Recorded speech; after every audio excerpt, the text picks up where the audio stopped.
કોઈને માય ધાવણ નથી દાયું કે મને મેલડીને વાડી જાય. હું કળિયુગમાં મેલડી છું, સિંધ મને સપરા નદીને ગંદ્રપિયા મેલડી છું, 52 હાણ મૂકીને આયેલી મેલડી છું, મશાણમાં બેઠી છો, સ્મશાનમાં બેઠી છો. આ દેશમાં જેટલા સ્મશાન હોય ને એમાં જઈને જો મહાદેવને મેલડી છે. કોઈ બાતા બેઠી નથી, જાવ જોઈ આવો. કોઈ બેઠી છે? કોઈ બેઠી નથી. હું મેલી નથી, ચોખ્ખી નથી. આ તમે બનાવી, તમે કીધું મેલડી બેલી છે ને મેલડી ચોખ્ખી છે. હું તમારા જેવી છું ને, હું તો નિરંજન નિરાકાર મેલડી છું. ભાવવાળી છો, ભક્તિવાળી છો. કે સ્વાર્થ, લોભ અને લાલચ તમારામાં આવી જાય ને તારે હું મેલડી ખસી જાઉં છું. બાકી હૃદય મોટું રાખો અને હાલવાની ભાવના રાખો, સારું થાય એવી ઈચ્છા રાખો. અને તમે દુઃખી છો એવી રીતે બીજા લોકો દુઃખી હશે અને મને પ્રાર્થના કરી હોય કે માતાજી અમારું ભલે જે થવું એ થાય પણ કોકનું સારું કરજે, એટલે પહેલા તમારથી શરૂઆત કરું. મેલડી આશીર્વાદ આલું છું. અરે તમારા માટે તો તમે જીવો છો, કોઈ બીજાના માટે તો જીવો. અને તમે બીજાના માટે જીવો અને તમને રાજાના જેવું ના જીવાડું ને તો બધી મારા અવતારમાં ખોટ પડી જાય. હું મેલડી છો. કોઈ હોય ને, કોઈ કદાચ કોઈ વિધિ જાણતો હોય, કોઈ સમજેલો હોય ને કોઈ જ્ઞાન આલ્યું હોય તો મને પૂતળામાં ભરશે, બાટલામાં ભરશે ને માટલીમાં ભરશે, શ્રીફળમાં ભરશે, ચૂંદડીમાં બાંધશે. એવું કરે ને કોઈક લીંબુમાં બાંધશે. મને બાધા કોઈ ના બાધા, કોઈ એમાં ધાવણ નથી બાંધાયો કે આ મેલડીને વાડી જાય કળિયુગમાં. અને જેને મેલડીને વાડીને એના બાપ દાદાની પેઢી નહીં રહેવા દીધી. હું મેલડી છો. હું સિદ્ધ વંશપરા નદીને ગંદ્રપ્યા મેલડી છો. જો મારા ઉપર આવી જાઉં તો ઓલો તાજમહેલ છે ને એ પાડી નાખું, એ મેલડી છું. હું સિદ્ધ વંશપરા નદી ગંદ્રપ્યા મેલડી છો. એટલે હું પ્રેમ દેવા આવું ને, હું પ્રેમ દેવા તો તમને કોઈ હરાવા નહીં. દરેકમાં જીતાડું, દરેકમાં જીતાડું. હું તમને જીતાડવા જો આવ્યું હોય ને તો તમને દરેકમાં જીતાડું. અને તમે મારો ચાડો કર્યો, તમે મને ખોટું બોલ્યા અને તમે મારી પાસે ગદ્દારી કરી તો કળિયુગમાં કોઈ એવું નથી કે તમને જીતાડી દે. કારણ કે જ્યાં જીતવા જાઓ ને ત્યાં પછી હારીને ઉભી રાખું તમને મેલડી છું. આપણે બોલ્યા હોય ને કે મેલડીમાં તમને શ્રીફળ આપીશું તો આપણે મેલડીમાં શ્રીફળ આલવાનું, 17 નહીં આલવાનું ચાંદીનો. તમે બોલ્યા હતા, તમે બોલો ના. માતાજી સુખડી ધરાવીશું તો સુખડી ધરાવો. મેલડીને તો મેલી કરી માણસોએ, પણ બદનામ કરી. માણસોએ બદનામ કરી ને, માણસોએ બદનામ કરી. તમે અનુભવ કરજો કે તમે ઘરમાં કોઈને જોવા માટે લાવો ને તો પહેલો એમ જ કહે છે કે મેલડી આવી છે. પહેલી મેલડી મને મેલડીને પહેલા ઉતારશે. કારણ કે ખબર છે કે હું કોઈના બાપની બંધાતી. અને મેલડીનું નામ પડે ને એટલે દુનિયા બધું મૂકી દે. મૂકી દે કે ના મૂકી દે? ગમે તેવી કોઈ માણસે કઈક ચોરી કર્યું હોય, ખોટું બોલ્યું હોય, મેલડીની સોગન પડે ને એટલે સામેવાળો સોગન ખાતો નથી. આ તો જેને વળગી, જેનું કાઢી નાખ્યું ને એને પૂછવું પડે કે મેલડી કોણ કહેવાય. અને જે નહીં માનતા ને એમનું પાછું નીકળી જશે ને એટલે પાછી મેલડીને ગોતવા નીકળવું પડશે. નીકળવું પડે કે નહીં?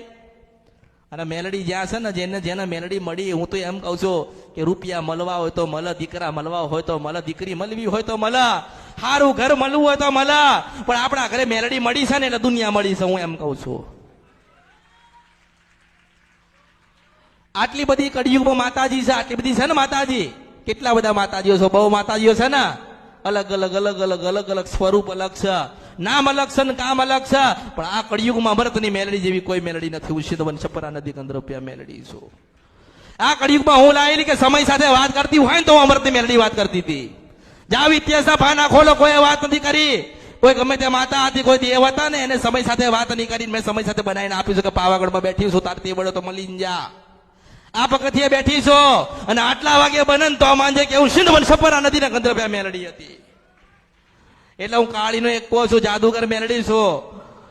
જે સમજો એ લોકો કે ઉજ્જૈનમાં જઈને દર્શન કરો. શું ઉજ્જૈનમાં જઈને દર્શન કરો? અમૃતના ઘર બેઠી છું. સિંધ વંશપરા નદી ગંદ્રપ્યા મેલડી છું. 52 મહાનની મેલડી છું. રાજા વિક્રમને મળ્યો તો સમય સાથે વાત કરતી હતી. એક અમરતા મળી છું, જો સમય સાથે વાત કરીને ખૂણાના રથમાં ના બેહીને આવું તો મારું નામ કળિયુગમાં મેલડી ને. હું સિદ્ધ વંશપરા નદી ગંદ્રપ્યા મેલડી છો. આ તો ઓળખો તો ઓળખાય. બાકી સ્વાર્થ લઈને આવશો, લોભ લઈને આવશો ને લાલચ લઈને આવશો ને તો તમારા એક પણ કામ નહીં કરો. પણ તમે મારા થઈ જાઓ. જો એક નહીં 101 કામ કરી આલું ને તો જ માનજો કે હું મેલડી કળિયુગમાં ગાવા આવી હતી. મેં કીધું ને કે શંકર ભગવાને વિધાતાએ બનાવી છે અને વિધાતા દરેકના લેખ લખ્યા છે. કોઈ ગાવા વાળું નથી. કોઈ ગાવા વાળું છે? કોઈ ગાવા વાળું નથી. જો એ વિધાતાનું લખેલું છે, ગાયા વગર તમારું જતી રહું ને ભગવાનના ઘેર તો મારા અવતારમાં ખોટ પડશે. હું મેલડી છું. હું શંકર ભગવાનની સાચટામાંથી નીકળેલી મેલડી છું. આ કળિયુગમાં મને કોઈ બાધા નહીં, કોઈ બેહાડ નહીં, કોઈ પૂજા નહીં. કોઈ મને યાદ ના કરીએ કે મારા દર્શન ના કરીએ કે મને જોઈ ના કે મારા દીવા ક્યાં થાય કોને ખબર. પણ કળિયુગ છે ઓળખો ને તો ઓળખાય. જેને હૃદયમાં રાખી અમૃતની મેલડીને, જેને હૃદયમાં રાખી ને અમૃતની મેલડીને, એટલું યાદ રાખજો કે હું કોઈ દિવસ તમારી પડતી નહીં આવવા દઉં. જો અમૃતની મેલડીને જેને સાચા હૃદયથી યાદ કરીને તો અંત ઘડીએ હું મેલડી આવીશ. જેને અમૃતની મેલડીને સાચા હૃદયથી ભક્તિ કરી લીધી, જેને અમૃતની મેલડીને સાચા હૃદયથી માની લીધી ને, એના કળિયુગમાં કોઈ જગ્યાએ હાથ લાંબો નહીં કરવા પડે. હું મેલડી એવા આશીર્વાદ આલું છું. પણ તમારામાં ધીરજ હોવી જોઈએ, તમારા ભક્તિ હોવી જોઈએ, તમારામાં સમર્પણ હોવું જોઈએ. જો તમે મોટા થઈને આયા, તમારામાં અભિમાન આવ્યો, તમને મેં સુખી કર્યા અને તમે કોકને નાના ગણી લીધા ને, તો સમજી લેજો એ નાના કરતા પાછી હું મેલડી તમને નાના બનાવવા આવીશ. હું આલવા વાળી છું ને લેવાય હું આવીશ. યાદ રાખજો, આલવા વાળી હું છું તો લેવાય હું આવીશ. એટલે તમારામાં ધીરજ હોવી જોઈએ, શક્તિ હોવી જોઈએ, ભક્તિ હોવી જોઈએ. જો અહીંયા બેઠ્યા છો, અહીં 4 કલાક બેસશો ને તો 10 મિનિટ તમારી કુળદેવી પાસે બેસજો. હું મારો પ્રયત્ન એવો છે આ કળિયુગમાં, અને વારંવાર કહું છું કે હું મળું તો મળું, કે મારું આ કળિયુગમાં કોઈ નક્કી ક્યારે બોલો ક્યારે ના બોલો, ક્યારે બેહું ક્યારે ના બેહો. મોજીલી મેલડી છો, મારી ઈચ્છાની રાજા છો. ના બતાવું તો 20 વર્ષે નહીં બતાડતી, અને બતાવું તો પછી 20 મિનિટમાં 200 વર્ષ જૂનો ઇતિહાસ ગોતીને લાવનારી મેલડી છું. એટલે મારો ભાવ એવો છે કે તમારી ખોડિયાળ છે ને બોલતી થાય, એટલે મારી જરૂર ના પડે. તમારી કુળદેવી કાળકા હોય ને બોલતી થાય, મારી જરૂર ના પડે.